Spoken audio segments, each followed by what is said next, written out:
உலக சந்தையில் மசக எண்ணெய் விலை அதிகரிப்பை கவனத்தில் கொண்டு ஈரான் மசக எண்ணெய்க்காக விதிக்கப்பட்டுள்ள தடையை 30 நாட்களுக்கு நீக்க அமெரிக்கா தீர்மானித்துள்ளது. ஈரானிலிருந்து புதிதாக இறக்குமதி செய்யப்படும் மசக எண்ணெய்க்காக அல்லாமல் தற்போது கப்பலேற்றப்பட்டுள்ள மசக எண்ணெய்க்காக மாத்திரம் இந்த தடை நீக்கம் அமுல்படுத்தப்படும் என அமெரிக்கா அறிவித்துள்ளது.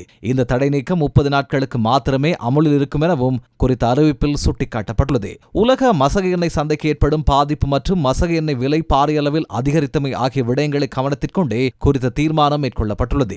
ஹோமூஸ் நீரிணை ஊடாக ஜப்பான் கப்பல்கள் பயணிக்க அனுமதி வழங்க தயார் என ஈரான் வெளிவிவகார அமைச்சர் குறிப்பிட்டுள்ளார். ஜப்பானின் கியோட்டோ செய்திச் சேவை ஊடான நேர்காணலில் கலந்து கொண்ட போதே ஈரான் வெளிவிவகார அமைச்சர் அப்பாஸ் ஆரக்ஜி இதனை குறிப்பிட்டுள்ளார். தடைகளை தற்காலிகமாக ஜப்பானுடன் தற்போது பேச்சுவார்த்தை ஆரம்பமாகியுள்ளதாகவும் அவர் சுட்டிக்காட்டியுள்ளார். இதற்கு பதிலளித்துள்ள ஜப்பான் அதிகாரி ஒருவர், ஜப்பான் கப்பல்களுக்கு பயணிக்க அனுமதி வழங்கினாலும் உலக எரிசக்தி பிரச்சினையை தீர்க்க அது போதுமானதாக இருக்காதெனவும் சுட்டிக்காட்டியுள்ளார்.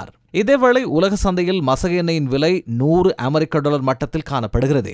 அமெரிக்காவின் WTI மசக எண்ணெய் ஒரு பெர்லின் விலை 102.8 வீதத்தினால் அதிகரித்து அதன் விலை $98.23 காணப்படுகிறது. பிரித்தானியாவின் பிரெண்ட் ரக மசக எண்ணெயின் விலை 3.26 வீதத்தினால் அதிகரித்துள்ளது. அதற்கமைய அதன் விலை $112.19 காணப்படுகிறது.